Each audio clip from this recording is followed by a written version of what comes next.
Olá, estamos de volta, novamente com a unidade 5, falando sobre clima e vegetação.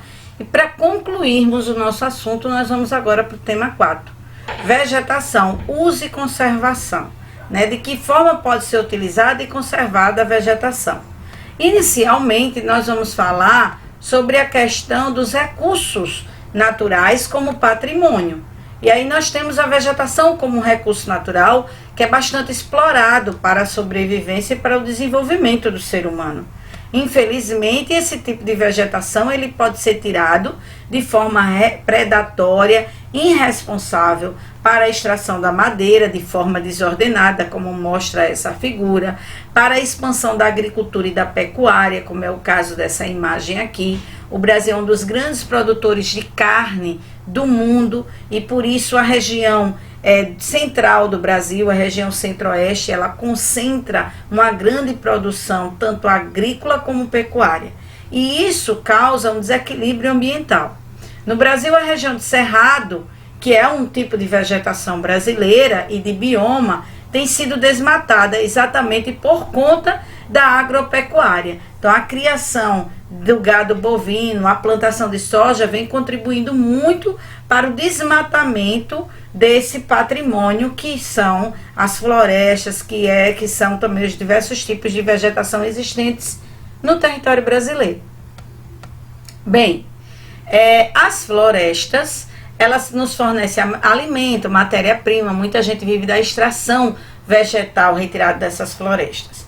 No entanto, consta-se que apenas 15% existentes no nosso país de cobertura original, natural, sem que o homem possa ter replantado, ou desmatado.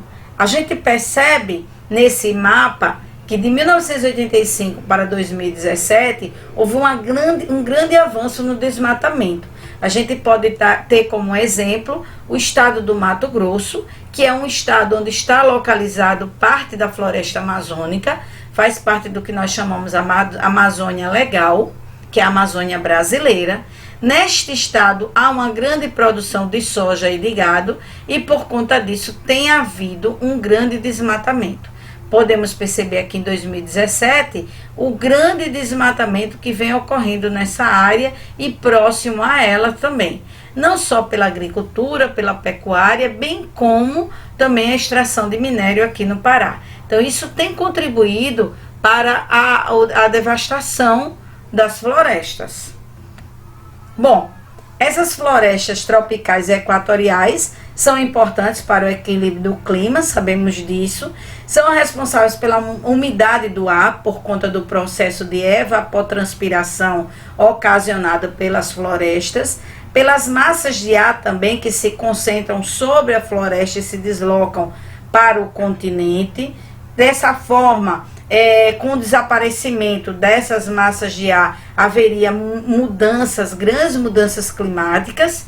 E aí, atualmente, com o ritmo que tem acontecendo com a extração da floresta, de um modo geral, no território brasileiro, o ritmo tem sido muito acelerado, que estuda-se, supõe-se que cerca de 500 anos adiante, tentando-se replantar ou até mesmo esperando que a floresta nativa venha a florescer, não é o suficiente para recompor o que está sendo retirado dessas florestas.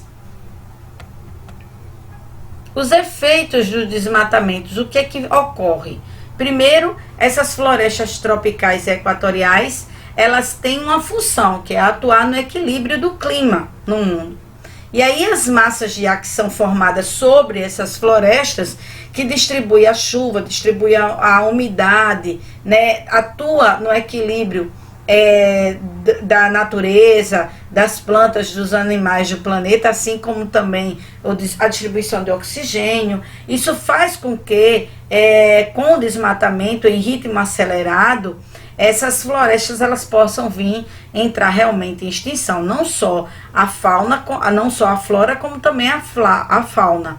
E aí, logicamente, pode ocorrer algumas mudanças climáticas, como por exemplo, o efeito estufa, como também o aquecimento global. Infelizmente,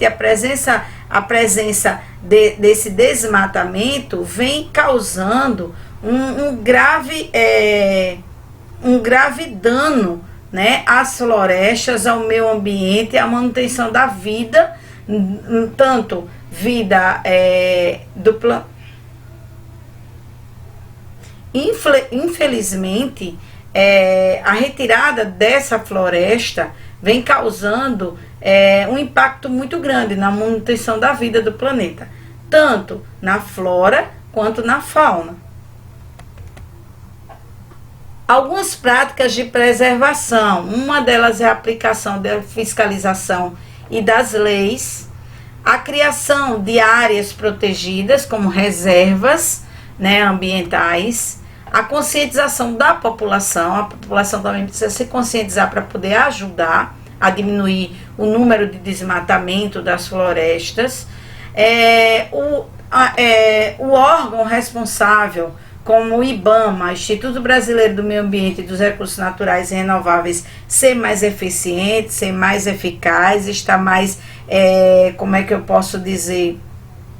está mais equipado, melhor equipado.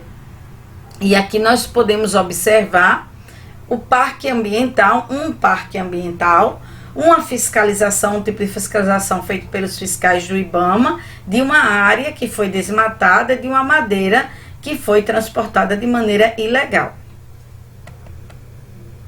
A legislação e as unidades de conservação ambiental. Bem, a legislação brasileira, que abrange a fauna, a flora, né, a hidrografia, as águas, se responsabiliza pela educação ambiental, pela formação das unidades ambientais, também por exercer e impor a lei de crimes ambientais, proteger os povos e as comunidades tradicionais. Essa legislação, ela tem criado algumas formas de diminuir os impactos. Dentre elas são as unidades de conservação. Ela se divide em dois grupos. Um é a unidade de uso sustentável. Ela dispõe de atividades de coleta. Essa unidade ela não pode ser desmatada, mas ela pode ser usufruída.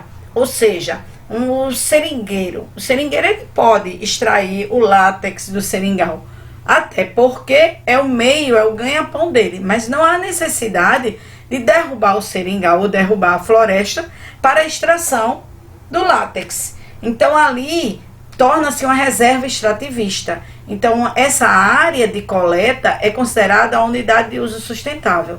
Não pode ser desmatada, mas pode ser utilizada para processos naturais, renova os recursos, ela própria se renova. Nós temos as unidades de proteção integral. Nessas unidades de proteção integral, não é permitido o consumo, ninguém pode levar, ninguém pode extrair, nem coletar nada, né? É apenas aberto para pesquisa, para um processo de educação ambiental, que é muito feito com as universidades, com as escolas, onde leva os alunos para visitar as áreas, né? Áreas de proteção ambiental, áreas onde existe uma vegetação endêmica, alguns tipos de espécie animal, para que as pessoas possam conhecer, estudar e preservar. Bom, a certificação florestal, ela é um documento complementar de fiscalização, né? Por exemplo, para você poder vender a madeira, ela para ser vendida de forma legal, ela precisa ser uma madeira certificada, seguir o que nós chamamos de normas de sustentabilidade. Existe, logicamente, essa fiscalização para esse processo, e a certificação ela contribui para o cumprimento da lei, da legislação ambiental, ok? No entanto, tem que passar por um intenso processo, que é a adequação, o contato, a avaliação, né, da área que vai ser retirada, readequação se for necessário, para que haja uma certificação e, logicamente, deve haver um monitoramento da área, se essas pessoas continuam trabalhando de forma correta, e isso é feito através de uma fiscalização sequenciada. Bem, o ecoturismo vem contribuindo para a conscientização da população né, para que a população entenda que nós podemos sim passar sem desmatar, aproveitando os recursos naturais. Então a atividade turística ela vem associando essa forma de conservação da vegetação, da biodiversidade existente nessas áreas de mata, tá? E isso tem ajudado economicamente a população. É uma forma de incentivo dos governos também e das empresas. Com isso diminui bastante o desmatamento em áreas, principalmente áreas privadas, fazendas que hoje não desmatam mais, nem investem na agricultura nem na pecuária, e sim volta o seu investimento para o turismo e gera diversos empregos. Então, turismo como trilha, flutuação, arvorismo, cavalgada. Então, são áreas voltadas a aproveitar e preservar o meio ambiente. O que você pode fazer, né? O que pode fazer? Não retirar plantas sem autorização, não fazer fogueira próxima a áreas digamos, você está caminhando, fazendo a trilha com um grupo, né? Evitar fazer fogueiras e denunciar caso haja um incêndio provocado. Avisar as autoridades imediatamente antes que o incêndio se propague em área de vegetação. Comprar objetos de madeira ou móveis, verificar se essa madeira vem de uma madeira certificada, se participa do comércio legal, né? E aí nós temos também ensinar a importância de preservar a floresta para os nossos irmãos, para os nossos filhos, para os nossos netos. Então nós temos aí a importância do quê? Qual a diferença entre preservar e conservar? A preservação você protege, né? Sem a interferência humana. A natureza ela tem que ficar intocável. No entanto, ela pode ser aberta à vegetação? Pode, mas tem que preservar. A conservação, você utiliza de forma racional. Você ali pode produzir a sua agricultura, montar a sua casa, viver da extração daquela área de vegetação. No entanto, você tem que ter o que nós chamamos de manejo sustentável. Você tem que conservar aquilo ali que você está usando. Bem, pessoal, por hoje nós ficamos por aqui. Eu peço a vocês que assistam às aulas. Essas aulas vão servir para vocês como uma forma de revisão, para que vocês possam ter um bom êxito nas suas avaliações. Um grande abraço, fiquem com Deus e até o nosso próximo encontro com novos assuntos.